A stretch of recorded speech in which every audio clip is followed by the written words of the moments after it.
Hey guys, gonna start here in about a minute. Having some audio issues. So, if during the show you happen to see or notice any issues, do let me know in the chat. That would be greatly appreciated.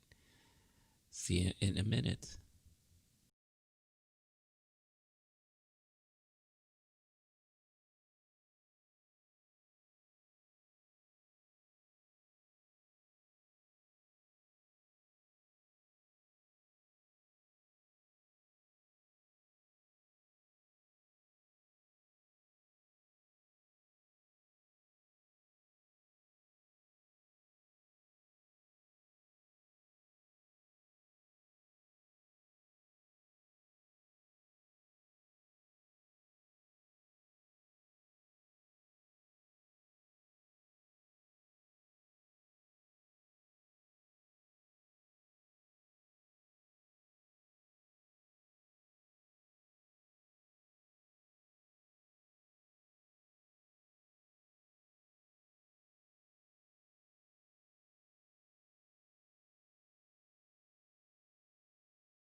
Low-key geek.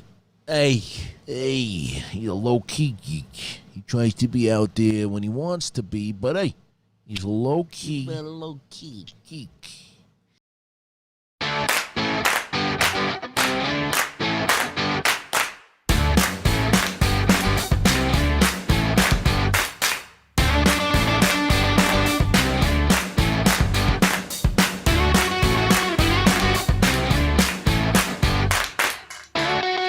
Hey, what's happening, guys? How's it going? It is Friday. Happy Friday. It's Renee here back with LOWKEY GEEK live podcast. As I mentioned just before the show started, having another wonderful day of technical issues. You see me with my gaming headset on only because of the fact that this mic right here decided to crackle and pop quite a bit. And I experienced this again initially last week. Couldn't figure it out. Read some online videos and all that stuff like that. Watched some online videos, read some articles. And they said simply just by rebooting your computer, it should take it away. Well, I did that twice and it didn't. So, you know, last minute audible, switch it so that at least you can hear my voice. Hopefully I'm coming through okay and there's not going to be that many issues. But if there are, please let me know in the chat. I would greatly appreciate it. But that being said, it is Friday. It's the end of the week. I hope you guys had a good, albeit short week because of the Memorial Day weekend. So, but believe it or not, short week, though last minute a whole bunch of news started dropping all across the board here in pop culture and things like that. Obviously the huge topic is the release and launch of HBO Max. um I did put out a video out there kind of reviewing the interface and everything that you could expect content wise, at least for now, for HBO Max. And thanks to a lot of you guys, and that video received over 200 views so far. So in this budding venture of mine, that is huge for me. So again, really appreciate the support there. I did gather and gain some new subscribers too. So hopefully we can keep this community growing, because I welcome as many of you as possible so that we could, geek out and talk about all the things in pop culture news and all that. So um, before I start and dive in, as always, you can catch me here Mondays and Fridays. Mondays at 8 p.m. Eastern Standard Time, Fridays at 5 p.m. Eastern Standard Time.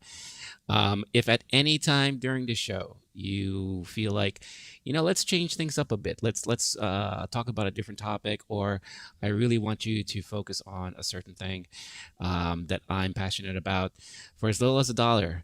You see the link right above. You can go ahead and chime in with your donation. The question will pop up on the screen, and I'll be able to read it, and let's discuss whatever it is you want to talk about. And today, along with my Twitch stream later on in the evening tonight, um, I will anything that I get donation wise will still be going towards a good cause, and that is Coffee to the Front Lines. Um, Again, I mentioned it up there. Basically, a friend of mine started up this venture back in March, where she teamed up with a lot of the local businesses here in New York City to gather food and coffee and drinks so that she can go and visit as many medical facilities and hospitals in the New York City area and provide all this sustenance to nurses, doctors, and everyone that is working on a daily basis during this pandemic. And even though signs are pointing in the right direction and we are slowly gearing up for our reopening phase, this COVID virus is still affecting a lot of people out there, and even people that I hear are still getting sick as recently as this week and last week. So the problem is still out there.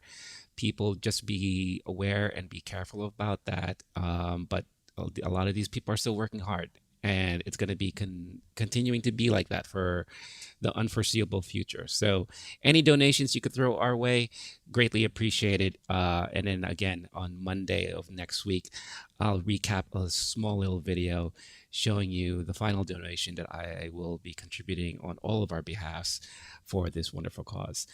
Um, and of course, if you're brand new to the channel, thank you for joining again. Definitely hit that like button. If you haven't done so already, please subscribe. It helps with all the fancy algorithms of YouTube.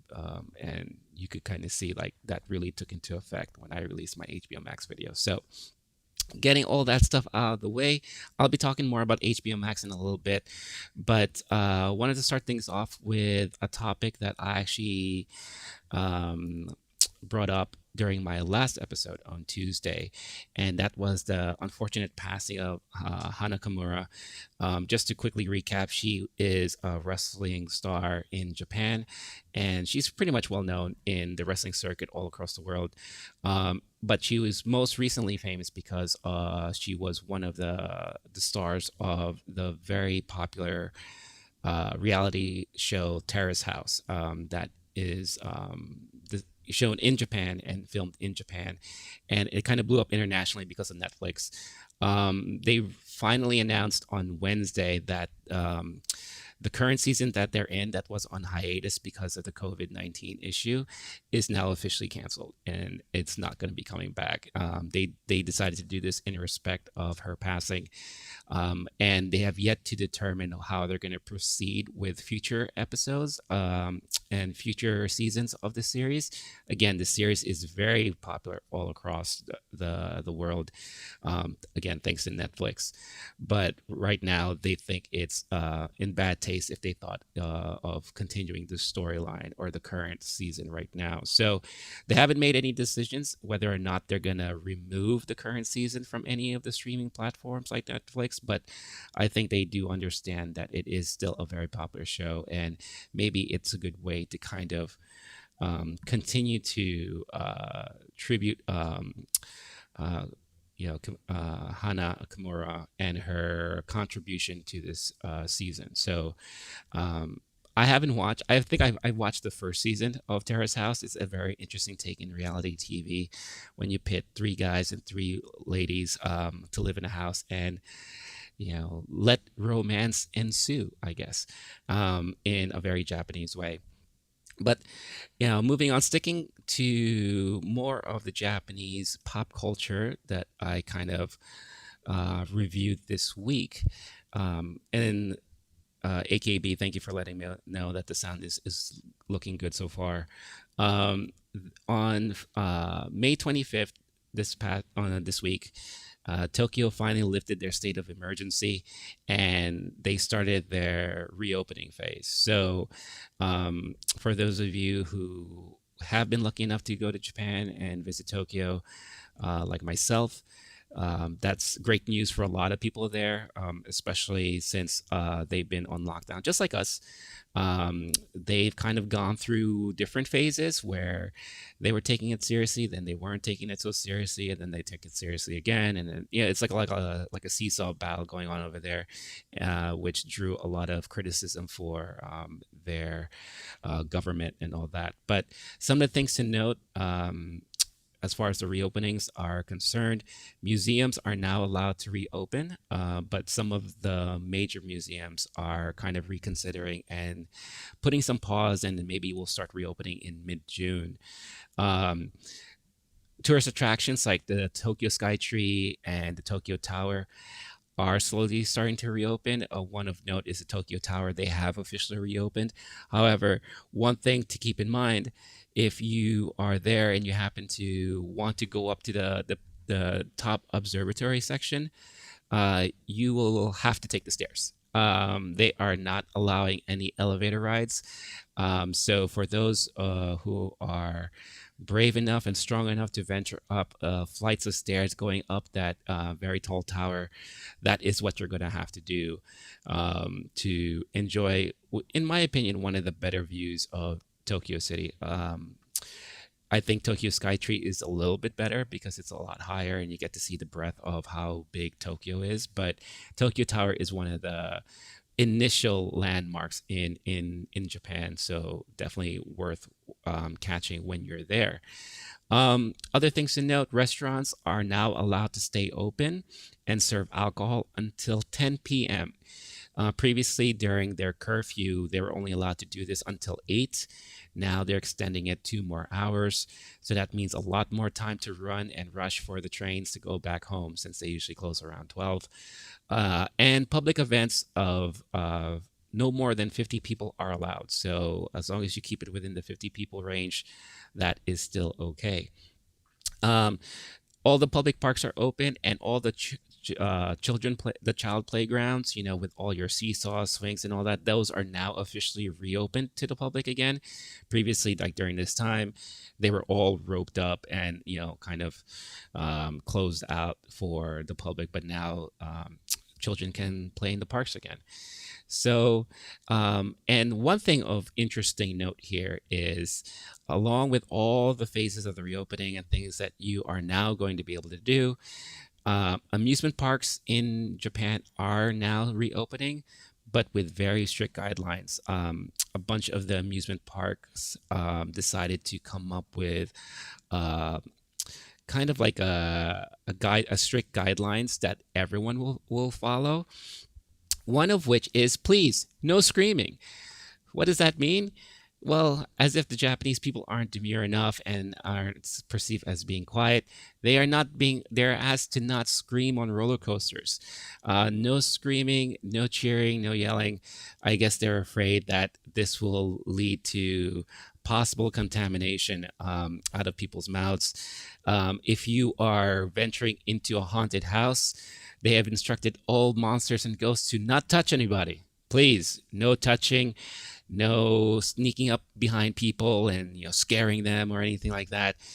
Japanese people love to be scared and love their horror and all that stuff like that, but ghosts are not allowed to do anything but stay a respectable distance away and frighten you that way. All the mascots and superheroes in these parks, No hugging and no high fives.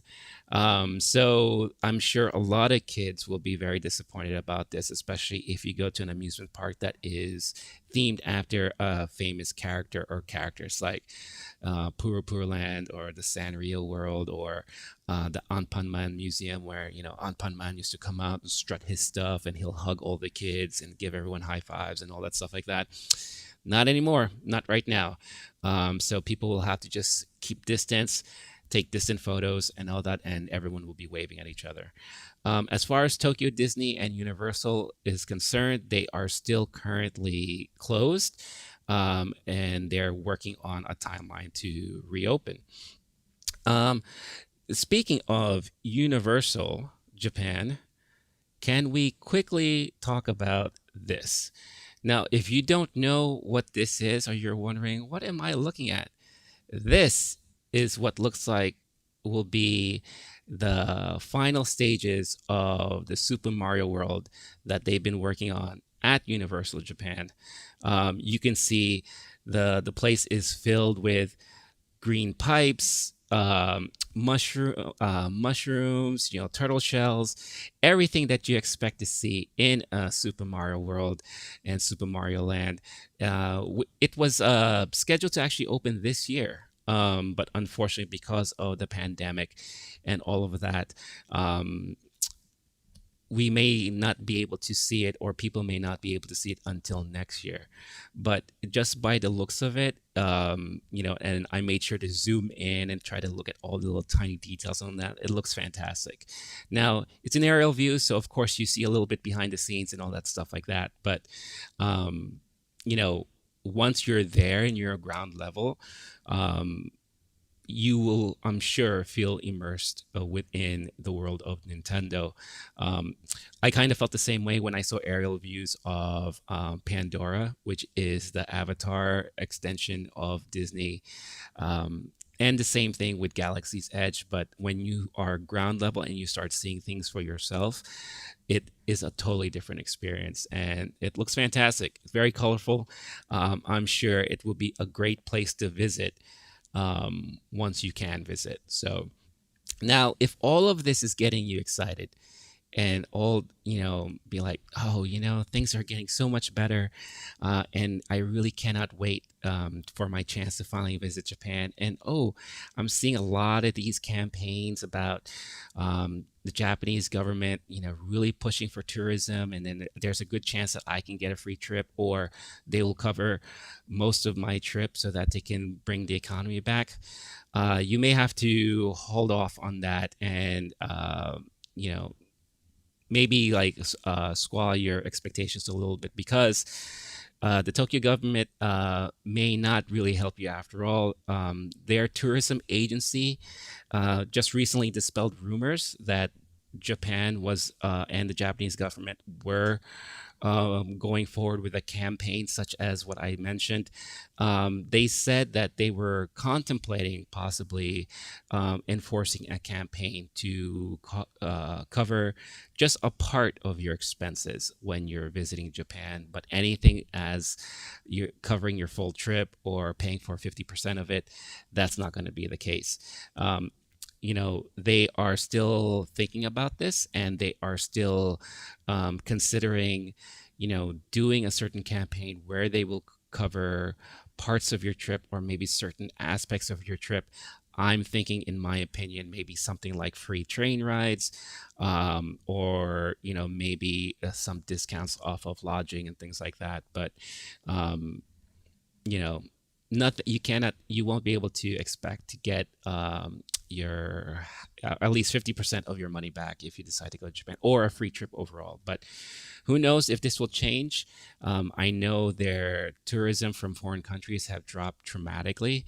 I believe it was like 90% at one point when I was reading the numbers, when I was looking at the numbers there. So definitely bad for their economy, especially since they've seen such a huge boom in tourism in the last couple of years. So hopefully things can pick back up. I know a lot of people are still wary about traveling these days, so we'll see what happens there. And of course, if any of this even um, any of this information, changes, I'll be sure to report on it as soon as I find out. But as of right now, try not to keep your hopes up there. Yeah, AKB mentions, yeah, possible free Shinkansen. Um, like I said, like a discount or something like that, or maybe even just local public transportation discounts and all that. But we'll see. I'm sure they'll do whatever they can to kind of entice people to come visit once again when people are comfortable. So that pretty much closes out the news from the rising sun over there. Is that even safe to say anymore? I feel like that was something that I used to say a lot when I was younger. It's like, oh, the land of the rising sun and all that stuff like that. But out of our buddies on the east. So moving on to some gaming news.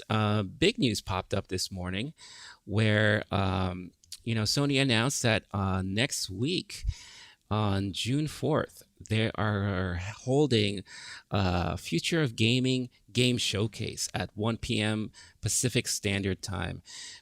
This was something that is not a big surprise for myself. If you happen to catch the Nerds to Men podcast that I do with Paul from Paul Programs, we did mention that there were already rumors about some sort of conference being held next week at some time, either earlier in the week or in the middle of the week. So we got official confirmation. What are they going to show? We don't know yet. Obviously, that's the reason for this conference. So we're going to be, glued to our computer screens, Roku's, and what have you, cell phones, to see what kind of announcements and what will they be showing. I'm hoping that they learned their lesson from Microsoft with their most recent game showcase, because again, was not really happy with it. A lot of trailers, no gameplay. Sony, on the other hand, has been doing things very differently. We've gotten to see a lot of gameplay footage recently. Obviously, the big Unreal reveal was a huge surprise and pleasant to see. But even games such as Ghost of Tsushima, Last of Us, and things like that, we've been seeing a lot of gameplay footage recently. So I'm hoping they kind of keep in the mindset and move forward and show us more of the abilities of the new PlayStation 5. And don't be surprised if we hear news from Microsoft anytime soon. Again, I like to be fair. Microsoft still has a lot to show, and I'm sure they have a lot to prove. So let's see what they can do, because both systems are looking pretty powerful. But the proof is in the pudding when we actually see the actual gameplay and what the abilities are there. So I'm sure more news to come there on that front. Sticking with Sony and their PlayStation console and platform, like every month they have announced their free to play games for PlayStation Plus subscribers. One title released earlier than normal. Normally when the new month starts, within the first week of that new month, that's when they release these new free to play games. But right now, they decided to release Call of Duty World War II early, so that is now already officially available for you to download on from the PlayStation Store. And they confirmed today, out of all games, kind of proper timing, in my opinion, Star Wars Battlefront 2 will now be the second free-to-play game that will be released in June for your PlayStation Plus subscriptions. This is a game that I fell in love. Well, I kind of rekindled my love for in the last couple of weeks, when I initially kind of started playing it again on a new platform from scratch, to kind of help celebrate the May the 4th Be With You week. And it just, I just remembered how much I really love this game. And because of that, I've added it to my regular Twitch rotation. And it's a great game. I've met a lot of great people who are huge fans of the game, even up to now. I've got some of my buddies to kind of, be happy to play it again and wanting to play it again. So if you still don't have it, you've been curious about it, don't be afraid. The loot system has been squashed. It no longer exists. And all of the cast of characters and everything that was once unlocked is fully unlocked. So now you can get your copy of Star Wars Battlefront 2 for free as long as you're a PlayStation Plus subscriber for the month of June. So I thought that was great news there. Moving on to other gaming news, another thing that I was, again, it's kind of like the each week I kind of have a, you're getting old segment, like, like a lot of anniversaries, things that are coming back from the past. And this week was definitely no exception to that, because it was announced that on August 24th, sorry, August 27th, Final Fantasy Crystal Chronicles Remastered is coming back. So if you're not familiar with this title, it's a co-op game of up to 4 people that can play, and you go on quest adventures together, and it really, really promotes teamwork, where a lot of people have to work together as a team to accomplish a certain task and beat certain bosses. This was once available on the GameCube. I remember back in the day, me and my friends, when I was working at a video game publisher, this would be our break game. We would play this game whenever we had a break, or sometimes we would stay after work and play it. I was a little disappointed because we never really got to fully finish the game or go deeper into it. But now, with online features available, we will be able to do that. And I'm totally looking forward to it. I'm so excited for it. So, Crystal Chronicles Remastered coming out August 27th. It will be available for the Switch, PlayStation 4, and mobile platforms. So, definitely keep an eye out for that. I highly recommend it. And I'm sure as soon as I get my hands on a copy, I will be playing it with my friends and quite possibly streaming it on Twitch. More of a rumor, but an exciting rumor nonetheless. It has been rumored that Disney Plus may be working on a Kingdom Hearts show. Whether or not it's going to be animated or live action, or maybe a mix of the two, we don't know. But I thought that was something very interesting to read this week. And, Kingdom Hearts has been a fan favorite for a lot of people out there. When you mix the Disney characters with Final Fantasy elements and characters there, and it makes sense to me to kind of do something like this on Disney Plus, and even get the rumor mill going because of the most recent popularity of Final Fantasy, because of Final Fantasy VII Remastered coming out. I think it's perfect timing. So if this is true, I think this would be an amazing show to catch and watch. Again, no details. We're just in rumor phase right now, but I'm hoping that we could see more advancements there. In casting news, based off of video game properties, it's been officially confirmed that Cate Blanchett has been officially cast to star in Eli Roth's adaptation of Borderlands. He is working on a movie based off of that famous video game series, and Cate Blanchett has been officially confirmed as being cast for this movie. Eli Roth, his movies have been kind of hit or miss for me, to be honest with you. He does kind of love that torture horror porn that he was very much involved in his earlier directing days. He kind of ventures out a little bit from there, so I don't know how this is going to play out. I don't know if I really would want to see a Borderlands movie, but if it's done right, and if the writing and story is done correctly, again, you have the foundation there for you within the games. If they stick to that, then this could be something that could be very interesting. But again, we never know how that's going to really come into fruition whenever paper meets the screen and the camera. So we'll see what happens. But Cate Blanchett, I've always been a huge fan of hers. I think one of her series just recently was released on I think it's Amazon Prime. So if you are interested to see what she's been up to, definitely check out her new show. I believe it is Amazon Prime that it came out. So moving on to, again, more movie news that's associated with video games, and kind of one of the big topics that came out this week that I wanted to cover is Sonic 2. it seems to be in the works. Oh, I'm sorry, not this Sonic. That was the old Sonic, but this Sonic, yeah. Um, God, do you remember the other one? I'm sure all of us do. But yeah, the furry little blue guy that zoomed through screens and into our hearts is getting a sequel. Sonic 2 will return. At least they are now working on it with the same writing team and director still attached to it. So, um, Sonic came out. It was one of the last movies to come out pre-pandemic periods, and it did a lot of good business there. I want to say it was a huge hit not only in the theaters, but when it came out on video on demand, it was very popular and did a lot of good business there.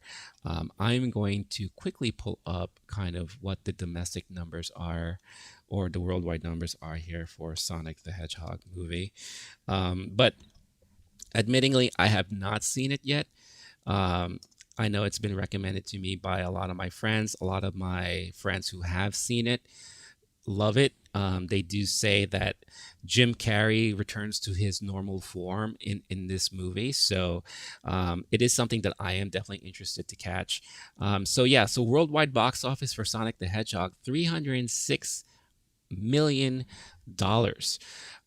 So it made a lot of dough. It was domestically, it made around 146 million. Internationally, it made 160. Again, not surprised by that. I'm pretty sure a lot of that is from Asia. So, with Sonic 2 on the way, could we say that this is possibly a very successful video game adaptation franchise in the works? I guess we'll see, and time will tell, especially once we see the second movie. I always say my favorite video game movie has and will always be Mortal Kombat, but the sequel to Mortal Kombat wasn't that great, or it didn't have the same spirit or kind of feeling as the original movie. I felt like it felt very bland, and or maybe we were just blinded because we actually saw Mortal Kombat characters for the first time on screen. It had a kick-ass soundtrack with the song and everything like that. And then the second one kind of just like came in and we're like, oh, okay, we were kind of done with this. So who knows? It'll be really interesting to see what they could come up with. But yeah, Sonic 2, if you're a fan of the movie, you have another one in the works and hopefully it will be coming out soon. As far as I have two more pieces of gaming news here. The next one that I really wanted to talk about, and something that at least should please some of you anime fans out there, but Captain Tsubasa, the famous anime and manga in Japan, is now coming out with their video game later this year, Captain Tsubasa Rise of Champions. Now, if you're not familiar with the game, it's with the franchise, I should say. It is a story of this one character and his journey to try to be this great football star, and along with his team to win championships and all that. Japan manga and animes, they have a lot of these type of shows where it's very sports oriented. Obviously, with basketball, they have Slam Dunk, Prince of Tennis for tennis, and this was definitely another one that kind of fits that genre. It's been around for a very long time in Japan, and I'm sure a lot of us here in the States have no idea what it is. But just looking at the gameplay alone, it kind of puts you within that manga and anime there. Very fast action, fast pace, a lot of extreme and powerful moves and kicks that you can do. A lot of team ups and goalie actions and all that stuff like that. So it will be coming out August 28th. So it's something that I would be interested to play. Again, I am somewhat familiar with the franchise, but just on the gameplay alone, it looks very fun and exciting there. So it is coming out for the PS4 and the Switch and Steam. So August 28th. So it's something that I am looking forward to checking out. And last piece of gaming news, and not that because that is a commercial.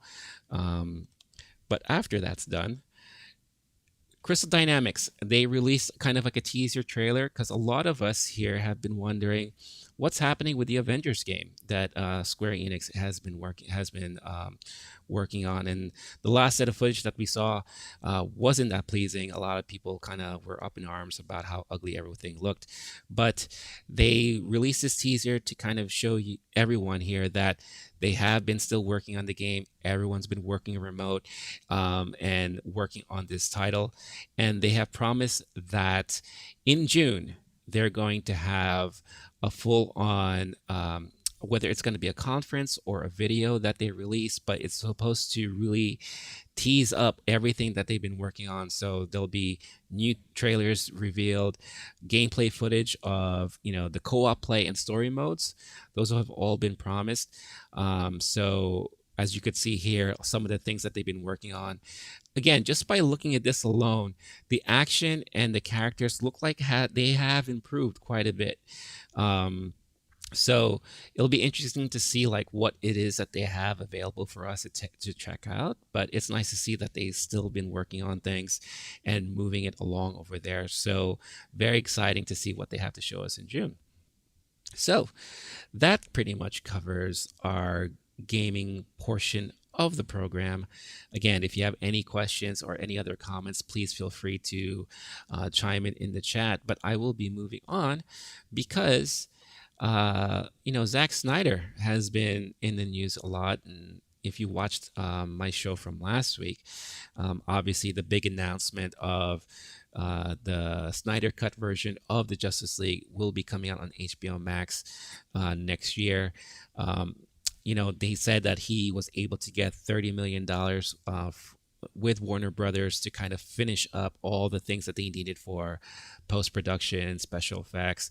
Now it looks like it might be a little bit more than that. Now they're saying it could be anywhere between 30 to 50.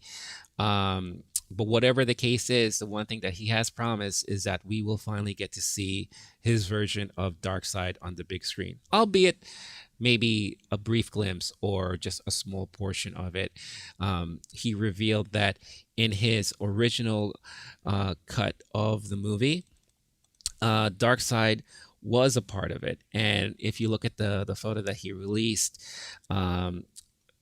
during his reveal of this, you can see it is Darkseid in a very similar scene that's already in the movie.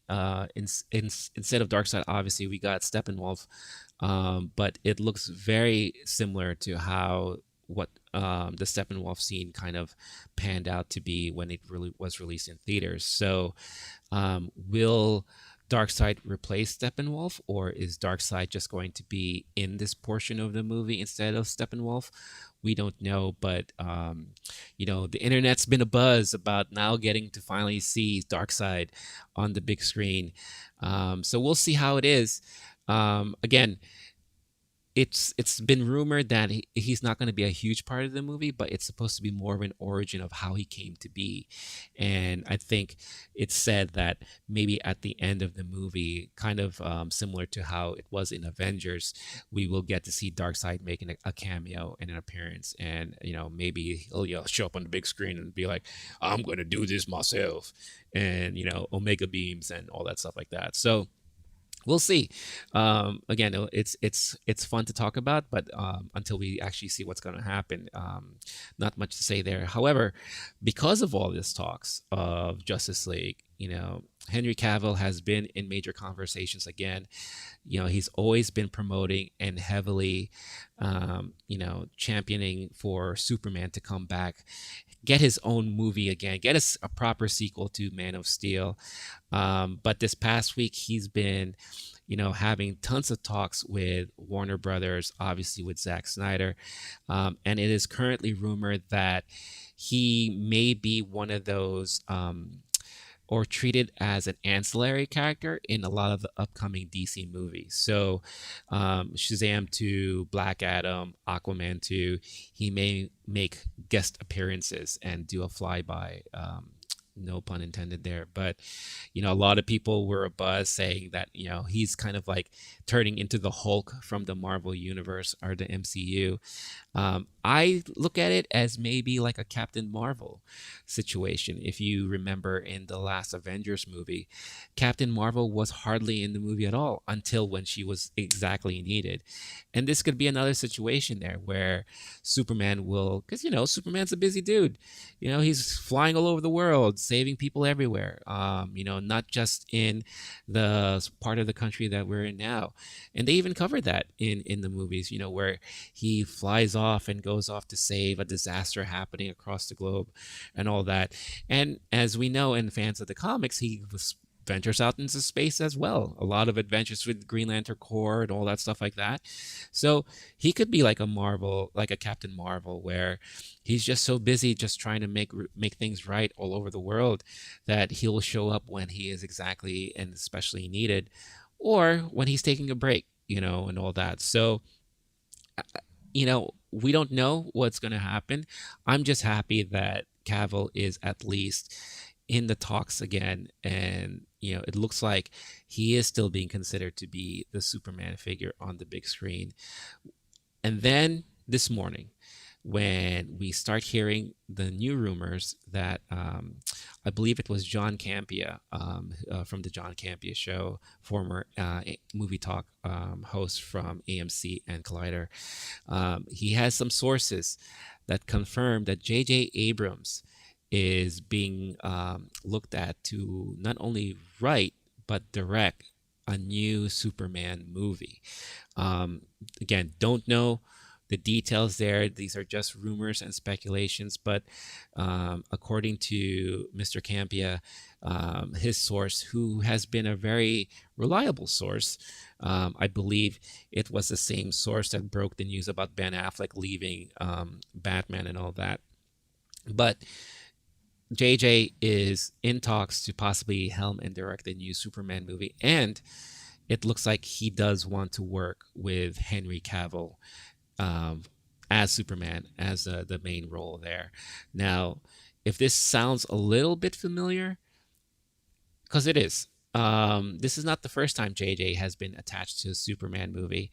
So if we rewind the clock a bit, go back to 2004, Henry Cavill actually did a screen test for J.J. Abrams when J.J. Abrams was the penned to be the writer, and he was teamed up with Mick G. Do you remember the name Mick G? Probably not, but Mick G was supposed to direct a Superman movie called Superman Flyby. Again, see where I got that flyby thing from. But yeah, I guess back in 2004, as you could see here, Cavill did do a screen test for that version of the Superman movie way back in the day. So maybe this whole time, JJ has always wanted to work with Cavill for this role, for this movie. We'll see. Now, where does that leave Zack Snyder? We don't know. It would be great if Zack Snyder and JJ can kind of team up, because the one thing I do like about JJ is that he's very good at kind of formulating a world and cast of characters from the beginning. He may have issues in closing out the story, or finishing things off. So maybe someone like a Zack Snyder can help him do that, because Zack Snyder visually is a great director. Like, if no matter how many times we always crap on Sucker Punch, that's a great looking movie. It's fantastic when you watch it. The story itself, not much to be desired there, but if somehow they could team up together, I think that would be really a good idea. But we'll see. Again, all rumors and speculations. We'll see what happens when the official confirmations go out there. But overall, I think it is exciting news just for Henry Cavill, and his want to bring Superman back into prominence. Superman has always been a very difficult franchise to maintain, especially in movies, because what do you do with a guy who doesn't get hurt? What do you do with a guy who can beat everyone up? Like godlike characters are sometimes difficult, and that's why I do kind of respect Snyder for kind of bringing the emotion into it, and how it sometimes isn't always easy for someone like Superman to do what he does and all that. So we'll see. Again, a lot of fun and good stuff there coming down. Moving on to other things from Hollywood, Cobra Kai. Now, Cobra Kai, you hear Cobra Kai and you probably think, oh, Karate Kid, but did you know? And I hope you did, because it was very well done. YouTube had a series called Cobra Kai, and basically it reflects on the later years of Daniel LaRusso and the other, I forget who the character's name is right now, um, but basically it takes place years and years after the events of Karate Kid. Where are they now? Now they have their own kids, and they're going through similar situations. And it ran for 2 seasons on YouTube Premium. I think it was YouTube or Red, YouTube Red, whatever their pay service was. And it flew under the radar because, one, not a lot of people subscribe to that, and two, well, it's YouTube was meant only for quick 15-minute videos or live podcasts or whatever the case is. But I did catch season 1, and it was extremely well done, and it was a lot of fun. Brought back a lot of memories of the original movies. Season 2, as you could see, they brought back another famous character in the background. And season 3, which they did work on, and I believe they're already finished and doing just minor post-production work on it, was promising to bring back more characters. Could we have seen Elizabeth Shue return? Who knows? Could we see them maybe going back to Japan and kind of revisiting Mr. Miyagi's hometown? Don't know. But one thing we do know now is that season 3 will not be returning to YouTube, and it looks like the owners and creators of this series is shopping it to other streaming platforms. So I see this as a good idea, because I want more people to be aware of this series. I want more people to watch this series because it's very well done. It's a lot of fun. You would think, well, who would care about these characters, 20 years later or whatever the case is? But when you watch it, you see how they drag you back in, and it's very compelling, and tying in a younger generation, some of which they're their own kids, into similar situations that they found themselves in before, while still being involved in themselves. So I think it's a very well done series. And, I may just rewatch both seasons and do a quick video about it before season 3 comes out. So I highly recommend it. And let's see where this lands. I hope it lands on Netflix. I think that'll be a great platform for it, but we'll see. I think it's going to be good for them and good for those involved in it. So a lot of good stuff there. Moving on, I talked about amusement parks and all that stuff before.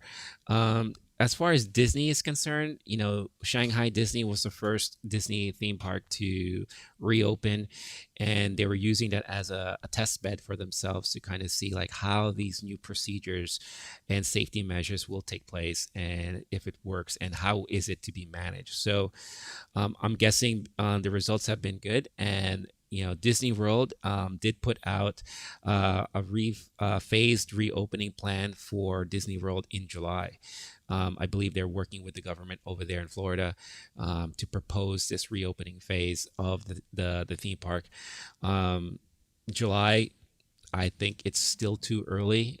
If you've ever been to Disney World, or at least know about it, it's huge. I mean, you have 4 major parks all together in one, plus you have the resorts, all the accommodations, not to mention they have like the downtown Disney area, I think it's called Pleasure Island, or I forget the name of it, but you have so many things to really watch out for and maintain. If you don't have the proper crew set up, with all the maintenance, cleaning, and all that stuff like that, it may be a disaster. But who knows?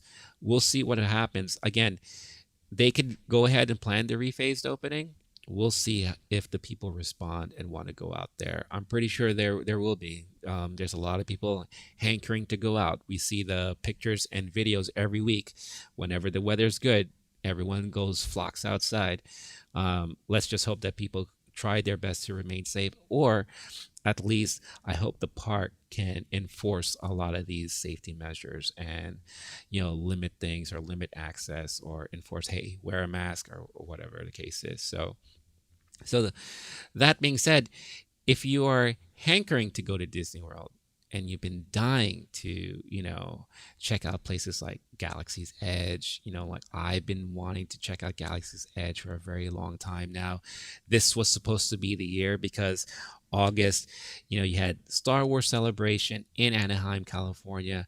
I had my tickets. My friends had tickets. We were going to go and we were going to make it out to Disneyland and check out Galaxy's Edge, especially now that they have the new, was that Rise of the Resistance ride, which looks amazing.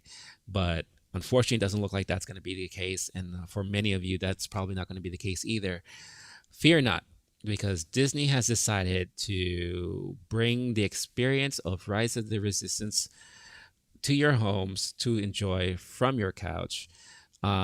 They decided to put together this video, which is more of like a little virtual tour of Galaxy's Edge and the new Rise of the Resistance ride.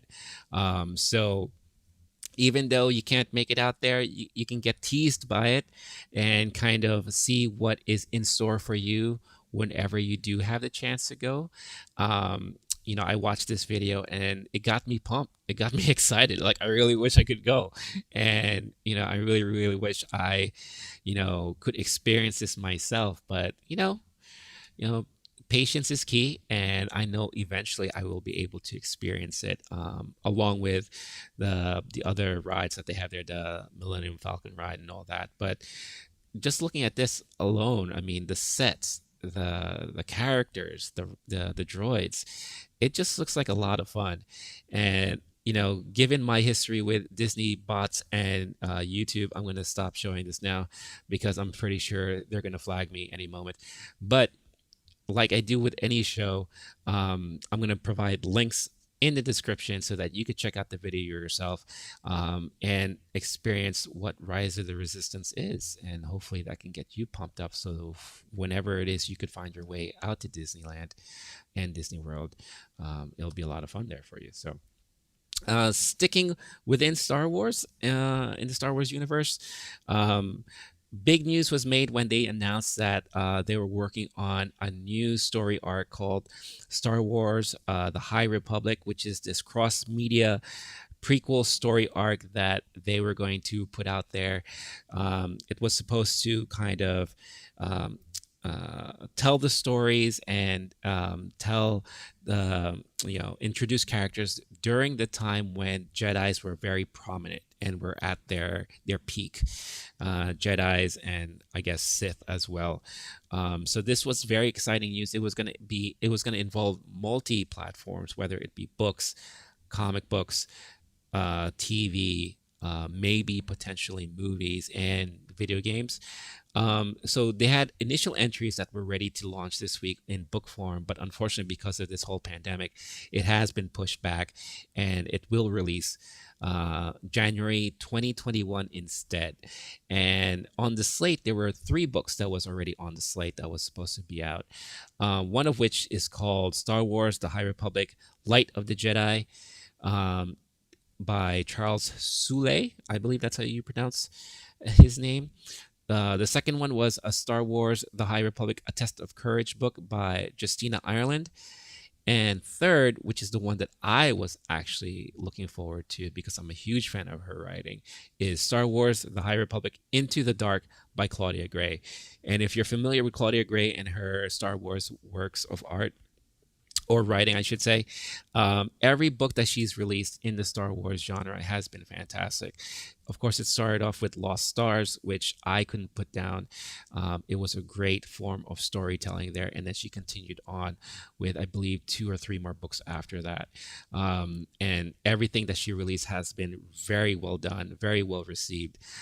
She has kind of made a name for herself to be kind of the new main writer of Star Wars within the Star Wars universe, along with other folks like Chuck Wendig and all that. But in my opinion, Claudia Gray is the top there. So I was really looking forward to see what her take was going to be here.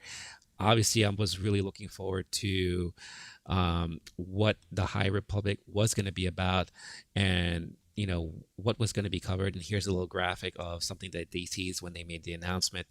But it looked very exciting. But unfortunately, we'll have to wait just a little bit longer in order to find out more about that.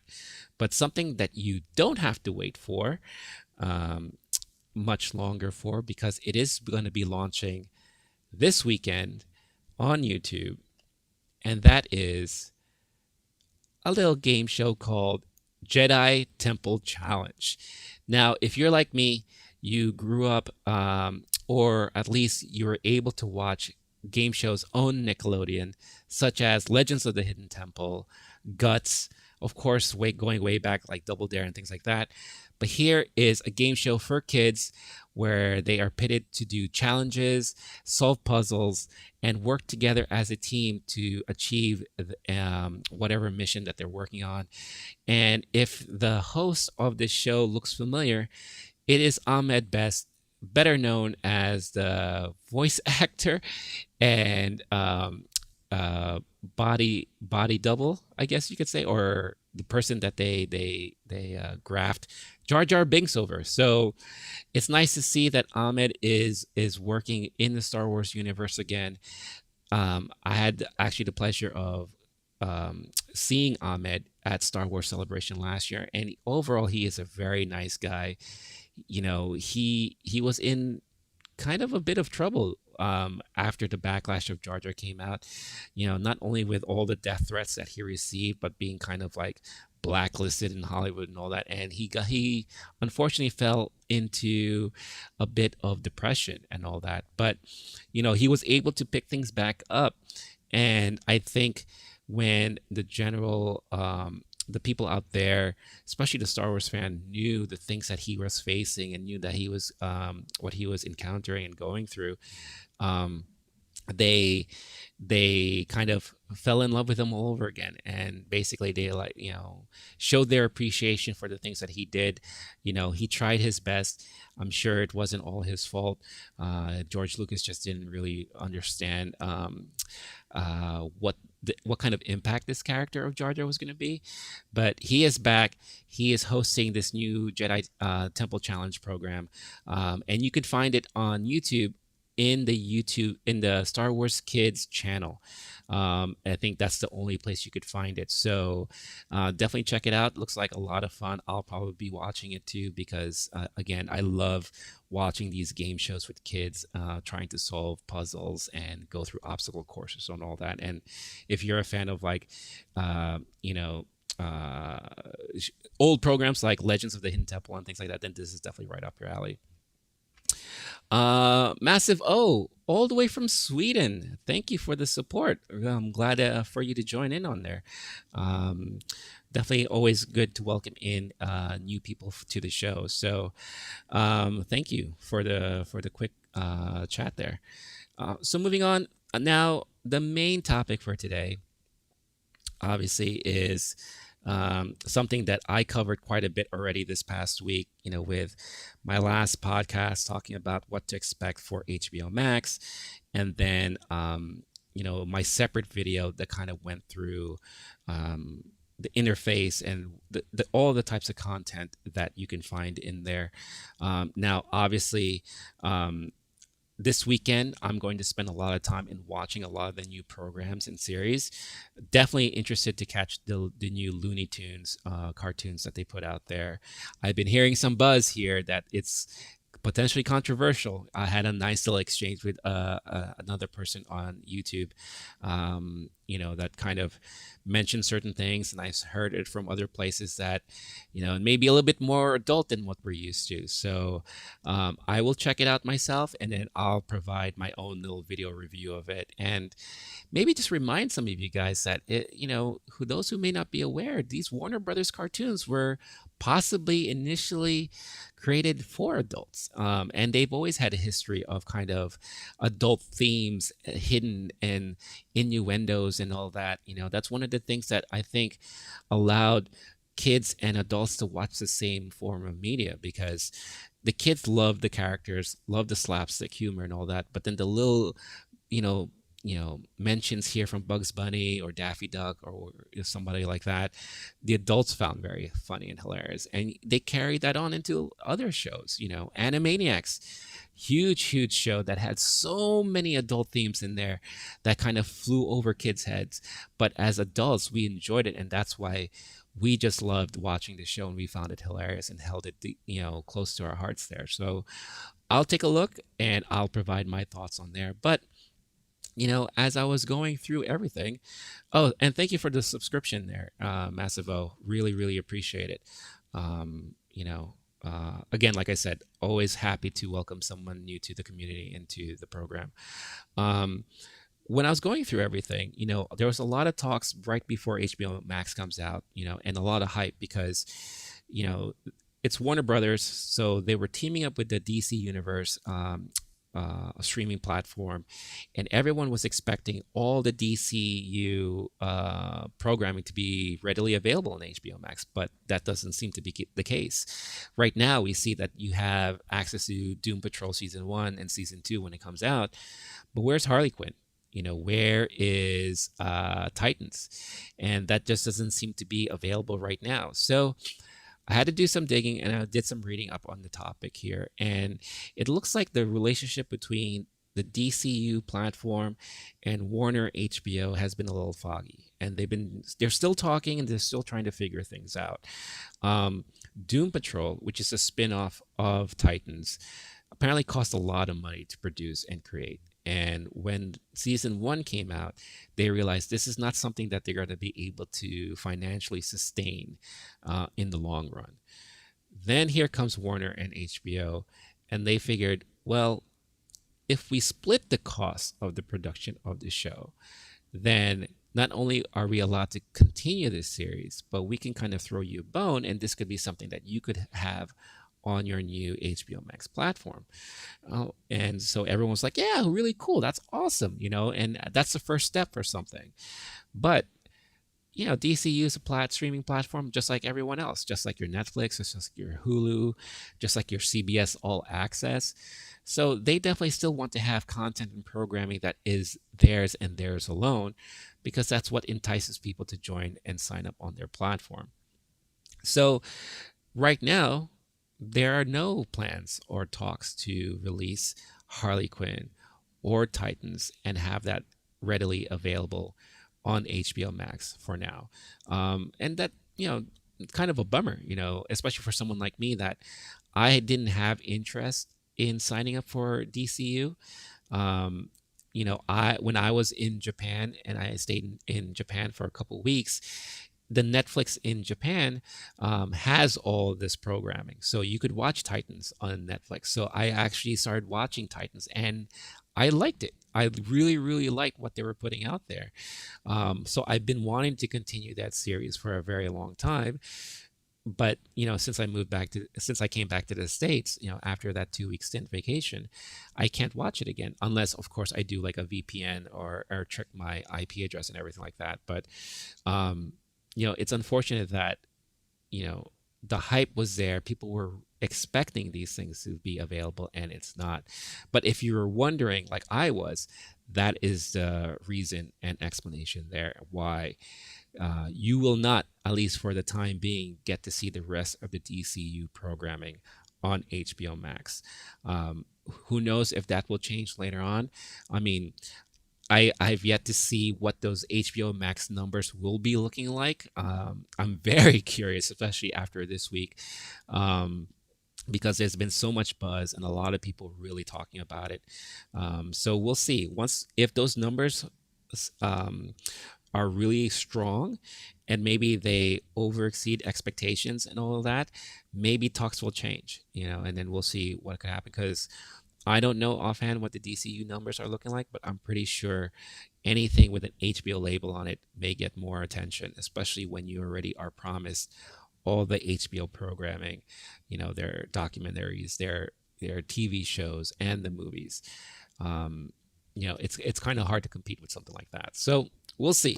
We'll see what happens. But again, I just wanted to clarify that because I was confused, and I'm pretty sure a lot of you maybe were wondering or were confused just as I was. So that being said, we are approaching the end of the show, and of course, like what I like to do with every Friday show, I like to kind of review what is there to watch over the weekend. There's still a good amount of you guys who are still in lockdown. Places are still not fully open yet, or maybe you're being extra cautious and you don't want to go out there quite yet, especially if you have kids and you're with your family and all that. So what could we possibly watch this weekend? Well, I already told you that I will be watching the Looney Tunes and some of the programming on HBO Max. So if you do have that, that is an option for yourself. One thing that you could watch, especially with your kids, that I highly recommend is, again, going back to Star Wars.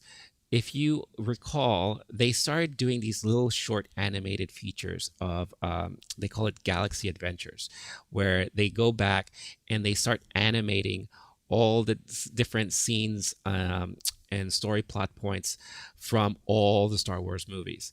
So to celebrate the 40th anniversary of Empire Strikes Back, they have created a 4-part series dedicated just to Empire Strikes Back. One thing I loved about these animated shorts is that the animation is so well done, very, very similar to like Japanese anime. And it kind of makes me wish they would just redo all the movies in this form of animation. But they dedicated 4 episodes to Empire Strikes Back.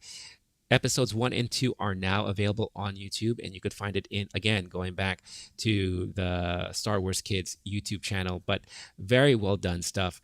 Definitely check this out and watch it with your kids. If they haven't been introduced to Star Wars yet, this is one of the great ways to do that. Another thing that I noticed it'll be fun to watch with the kids is that DC has been doing these little series of Batman stop motion animation programs. So these like little animated stop motion shorts, DC has been putting out there, featuring a lot of their action figure lines within the Batman world. Pretty funny, pretty quirky. As you can see, if it's very similar to like a Robot Chicken, whatever the case is. But I've always been a huge fan of this type of animation and storytelling. If you go back to some of the stuff I did when I was younger, I used to do a lot of this stuff myself. I'm pretty sure majority of that stuff will never see the light of day online, unless I'm feeling charitable. But yeah, this is something that I think it'll be a lot of fun for you to watch with your kids. It's very well done, very well written, very well voice acted. So definitely something that is fun for the entire family to watch all together. Another good thing, not that. So when I was looking at the releases for this week, not a lot of big releases from Hollywood, obviously, because Hollywood has been shut down and there hasn't been any new movies coming out. But on Netflix today, the new Space Force series came out, and basically Space Force is the new series on Netflix starring Steve Carell of Office fame.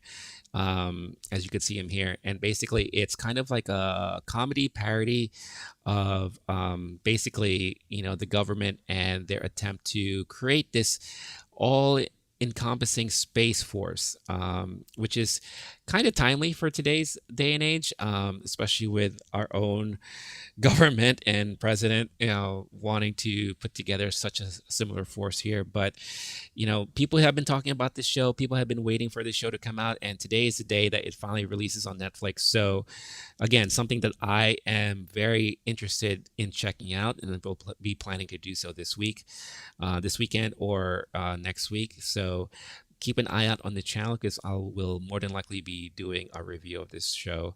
It looks something like right up my alley. And as you could see there, you got John Malkovich also starring in the show. So definitely check it out if you get the chance. And if we're going to stick with Netflix, I do want to mention that a great movie is also now available as of this week on Netflix called Uncut Gems. It's an Adam Sandler movie, but not your typical Adam Sandler movie. It is an Adam Sandler movie, a little bit more on the drama side. It's uh, produced and directed by the Staffy brothers, and if you know who they are, they love putting these movies with frantic pacing, high anxiety. Definitely not for the weak of heart, but I will say it has been one of Adam Sandler's best roles that he has ever been in most recent years. And again, not a typical role for him. I did watch this movie in the theaters and was pleasantly surprised, but at the same time, my heart kept pounding and I was like stressed out watching everything because when I say fast paced, I mean they keep things moving, and you don't know where things are going to end up. High drama, high stakes, all that stuff like that. So if you can stomach a movie like that, then I highly recommend it because it's a wonderful performance by Adam Sandler. So that has been recently released on Netflix. But let's say that you don't subscribe to any streaming service. You don't have the means right now to rent anything on video on demand. And you're just looking for something new to watch for free on YouTube. Well, I got you covered because I have 3 selections for you in my weekly segment, Freebies to Watch on YouTube this week. And the first one that I have here for you is a movie called Tracers. Now, does the name Tyler Lautner ring a bell to you guys? Tyler Lautner, if you're not familiar with who he is, but he was the other budding actor in the Twilight series, along with Robert Pattinson. And Tyler Lautner played, I believe Jacob was his character's name, who was the werewolf in the storyline. Both fighting for the love of Kristen Stewart's character there. Now, there was a time and place when these movies were coming out, Tyler Lautner was being looked at to be the next action star. And just like Hollywood, they do these things way too fast, way too soon, without any proper planning. And they put Tyler Lautner as the leading character in Tracers. It's a movie that came out in 2015. It's about a beautiful woman working for a crew that uses parkour to pull off major heists, helps a New York bicycle messenger who's in hot water with a group of gangsters. So not only that they take this young and budding actor, wanting to make him a superstar and an action star, then they tied in the popularity of parkour during that period of time and slammed it all together in one movie. I've never watched it, but if you do feel like you want to venture and watch this yourself, by all means, it is free to watch on YouTube, at least here in the States. And let me know what you think about it. I am curious because if I remember correctly, the trailer looked very action paced and lots of roof climbing and jumping and all that stuff like that. So Tyler Lautner, Tracers, check it out if you can or if you dare. Next movie here for something that's a little bit more lighthearted and a comedy is Mad Money. Mad Money is a movie from 2008. It stars Diane Keaton, Queen Latifah, and former Mrs. Cruz herself, Katie Holmes. The movie basically is after her husband loses his job, upper crust housewife Bridget Cardigan is forced to take a job as a janitor at the Federal Reserve Bank of Kansas City, Missouri. Spotting a weakness in the bank's security system, Bridget convinces her 2 new friends, Nina and Jackie, to help her steal a fortune in worn-out bills that have been earmarked for destruction. So sounds like a movie full of hijinks. And Diane Keaton is normally really great in these type of comedy roles. Queen Latifah made a huge name for herself after her hip hop and rap career to be a great actress. So this could be something that will be really funny to watch. And again, if you do, let me know. It is free to watch on YouTube. And again, when I say free to watch on YouTube, you can expect there to be ads playing during the movie. That's just how they keep these things for free. So keep that in mind, that it's not going to be, it's like watching a movie on television. And that's what's going to happen, or cable television. So just wanted to put that out there. Next, for something for the kids, and something I wanted to bring up because this was something that as a child, when I watched this, it was very eye opening, not because of the animation, but because of the storytelling. And that is Secret of Nim. The Secret of Nim is the directorial debut of Don Bluth. Now, if you know who Don Bluth is, then obviously you know who, all the stuff that he has been tied to, and what his claim to fame was. But for those of you who don't know, Don Bluth used to be an animator at Disney way back in the day, and then he decided to venture off and do his own thing. And this was his first foray into the animated world, with his own animated movie. And then later on, he rose to prominence because he helped create and produce characters and the animation for the very famous arcade video game Dragon's Lair. And then from Dragon's Lair, he moved on to do Space Ace, which is another familiar and popular title within kind of that laser disc animated arcade game style, which is like a choose your own adventure, where you kind of lead this animated character through his adventure, through his obstacles, and through the people that he has to fight.